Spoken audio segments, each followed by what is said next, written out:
o Oda finalmente revelou a fonte da energia infinita do Reino Antigo, o Kuma superou o Akainu na velocidade e o Luffy realmente amassou o Kizaru, nós vamos comentar sobre tudo isso nesse vídeo aqui. Se você ficou curioso, segue comigo e acompanhe esse vídeo até o final.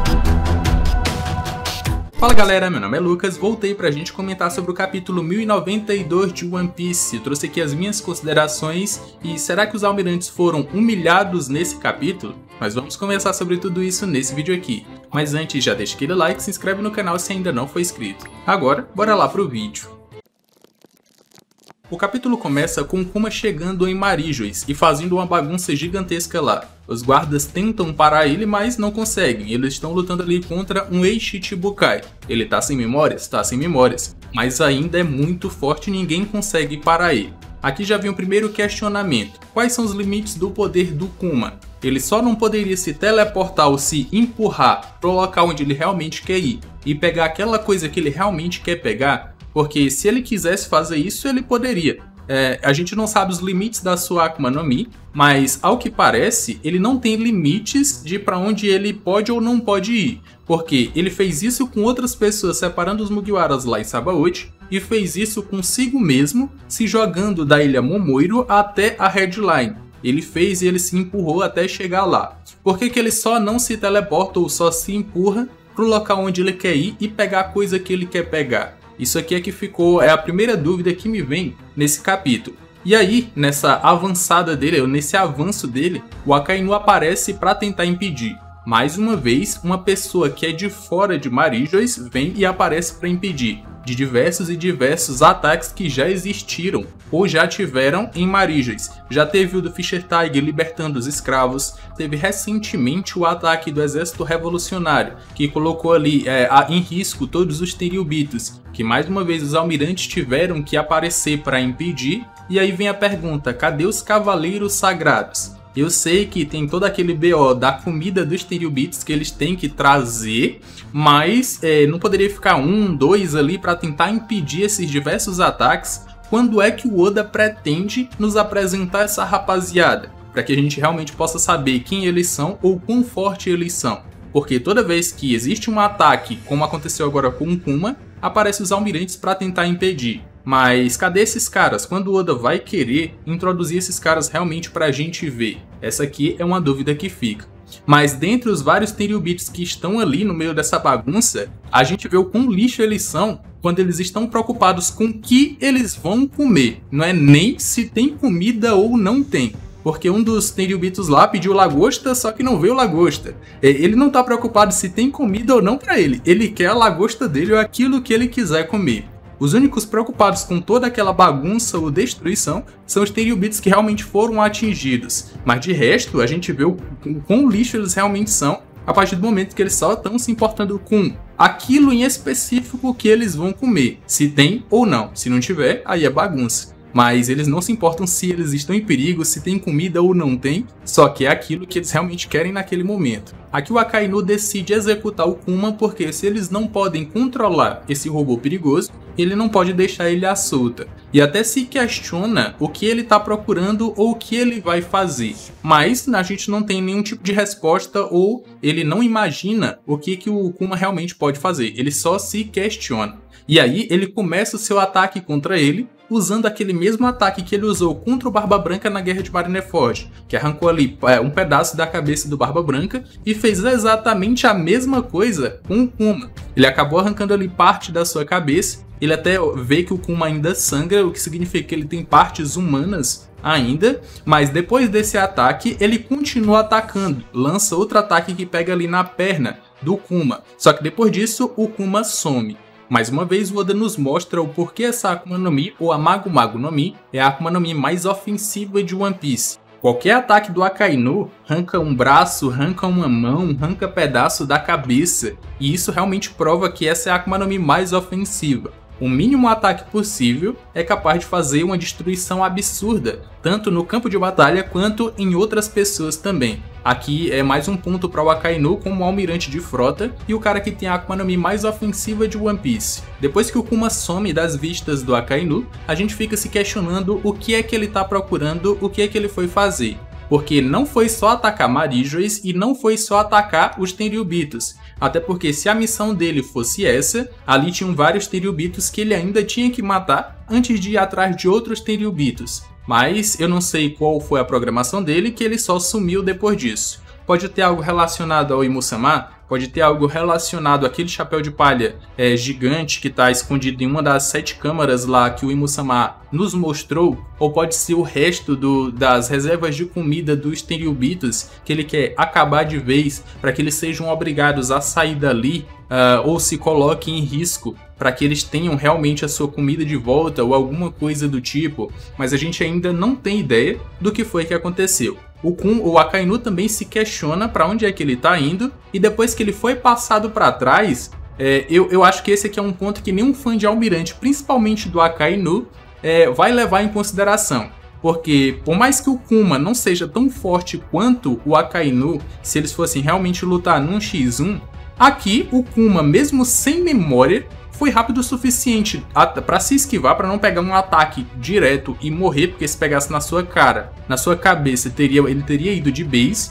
Só que, na verdade, ele foi mais rápido e escapou do Akainu. Fã de Almirante não vai levar em consideração isso, porque a chance que o Akainu teve de acabar com o Kuma, ele não fez, ele não conseguiu. Assim como os Almirantes vêm fazendo em diversos momentos ao longo de One Piece. Eles têm a chance de resolver o seu problema, de vencer o inimigo, só que eles não conseguem. E aí os fãs de Almirante só, opa, o que foi ali, acolá, opa, a gente não tá vendo. Aqui nós chegamos no momento que mais interessa, que é Luffy versus Kizaru. O Oda desenha vários painéis absurdos da batalha entre eles, mas aqui um detalhe interessante, porque nós não temos Luffy Gear 5 versus Kizaru. Temos Luffy Gear Force Snakeman contra o Kizaru. E aqui nós temos alguns pontos interessantes para comentar. A primeira coisa é que, como eu já havia falado em vários vídeos anteriores, o Luffy não iria lutar só no Gear 5 agora que ele despertou. Além de todo o desgaste que deve ter para ele se transformar, e a gente vê isso após a sua transformação numa ameixa seca, o Luffy tem que ir elevando o seu nível de poder até chegar no seu máximo para lutar contra o seu inimigo.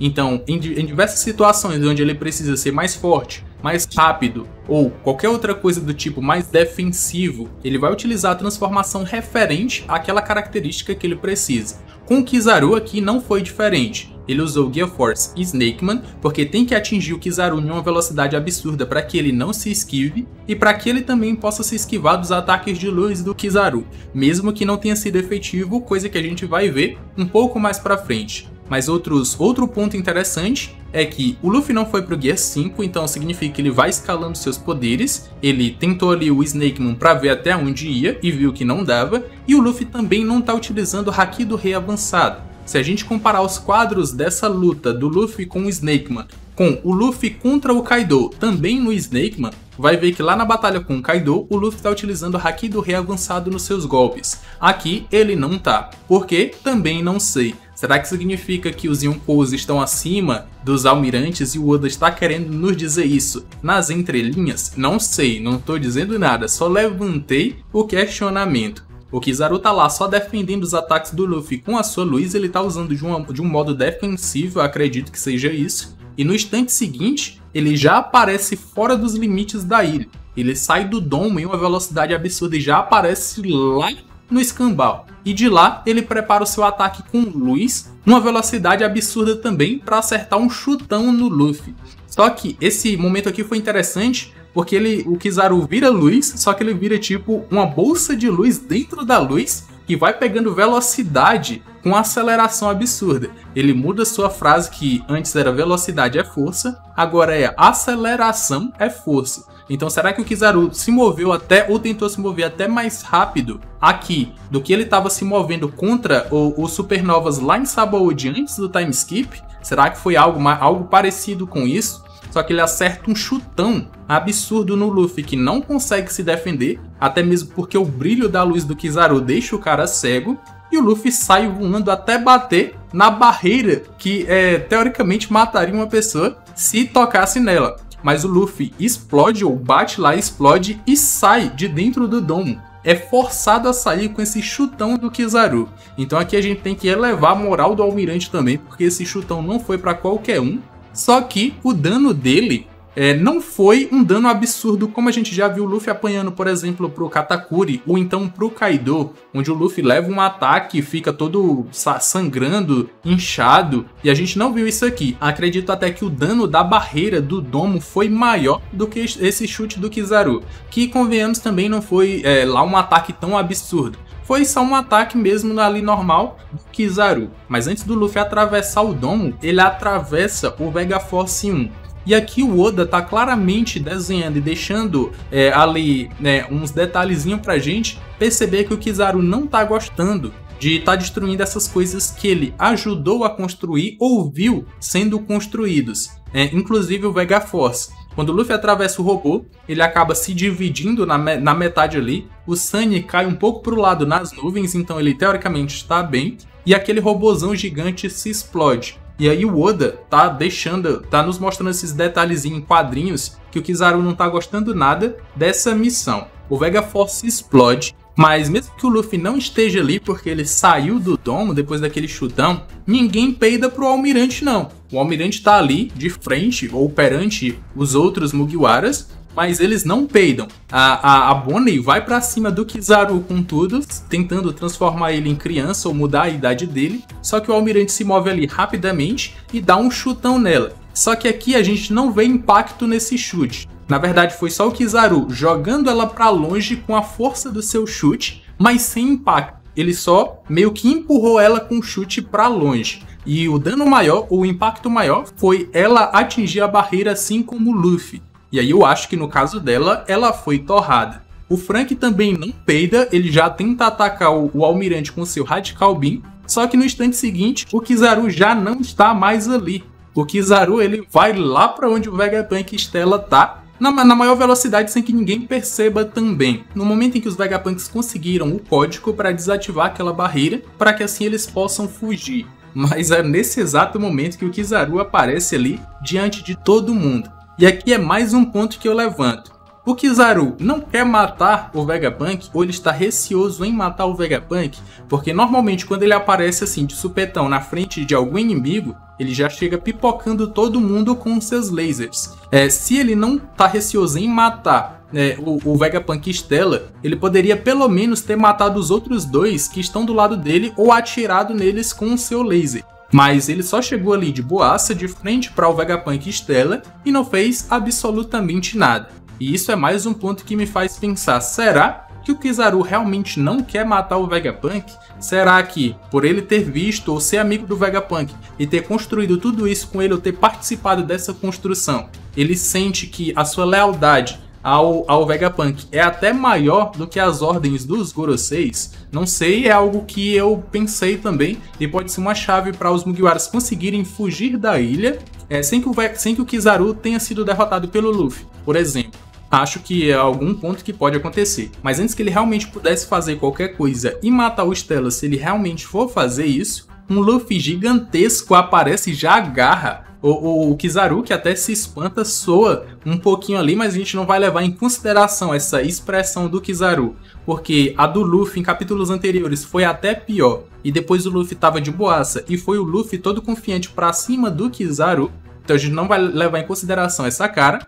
Mas a minha primeira impressão desse agarrão pareceu aquele primeiro agarrão que o Luffy deu no Kaido em formato de dragão e puxou ele de dentro do domo pra fora. Que deu uma apertada assim como se tivesse transformado o corpo ou dado propriedades elásticas pro corpo do cara. E aí o Kizaru, se isso realmente for verdade, o corpo do Kizaru ou o Kizaru não conseguiria se sair da mão do Luffy porque ele está emborrachado. Ele não conseguiria se tornar luz para sair desse ataque do Luffy.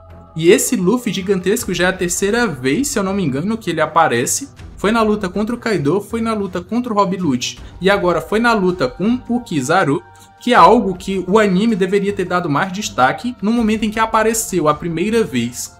Quando o Luffy gigante aparece na luta contra o Kaido no anime, é quase como se fosse um Luffy normal e se ninguém dissesse que ele tá grande, ninguém ia perceber que o Luffy realmente tá grande. Então não teve um destaque merecido, porque essa é uma variação do Gear 5 que o Luffy vai utilizar muito daqui pra frente. Já foi em 3 lutas, e quando os Mugiwaras forem pra Elbaf, o Luffy com certeza vai querer ficar gigante, para cumprimentar os gigantes lá ou para vivenciar efetivamente a Ilha dos Gigantes como um gigante. Acredito que eles deveriam ter dado mais destaque pro Luffy na sua forma gigante. E para fechar o capítulo, quando aquele robô gigante que foi construído há 900 anos atrás escuta os tambores da libertação, ele acaba se ativando. E aqui eu acredito que o Oda deu um spoiler do que a energia ilimitada que o Vegapunk falou que tinha no reino antigo. Se ele deu a entender, ou ele nos disse, que as Akuma no Mi foram criadas dos desejos das pessoas, por que não pensar que a energia do reino antigo também vinha dos desejos ou das emoções das pessoas? Emoções relativas à felicidade, liberdade e por aí vai. Agora que o Nika, o deus do sol, o deus da libertação apareceu, esse robô sentiu energia o suficiente para se ligar mais uma vez. E aí pode ser até um spoiler do porquê o reino antigo foi destruído. Eu vou fazer até um vídeo em relação a isso. Se as pessoas perderam a sua vontade de lutar, ou a sua felicidade, ou a sua liberdade, e elas tinham isso, e por isso mantinham aquele reino com energia infinita, a partir do momento que eles perderam essa energia, o reino acabou, porque não teria como eles utilizarem todos os seus aparatos tecnológicos evoluídos sem essa energia, sem felicidade, sem alegria, sem vontade de viver ou de estar liberto. E isso pode ter, ou se isso realmente for verdade, pode ter ocorrido com um gatilho da morte de alguém. E aí eu vou comentar em um vídeo que pode ser o próximo vídeo aqui do canal. Mas eu quero saber as opiniões de vocês em relação a isso. Já comentei aqui embaixo suas opiniões, teorias que eu vou estar vendo. Comente se você concorda ou não. Zoem aqui os almirantes, porque eles só estão sendo humilhados ao longo dos capítulos e os almirantes tardes não acreditam nisso. Comentem aqui embaixo que eu vou estar vendo e vou estar dando coraçãozinho para vocês. Aqui na tela final vai estar aparecendo 2 vídeos que eu tenho certeza que vocês vão gostar. Eu me despeço por aqui, um abraço e valeu!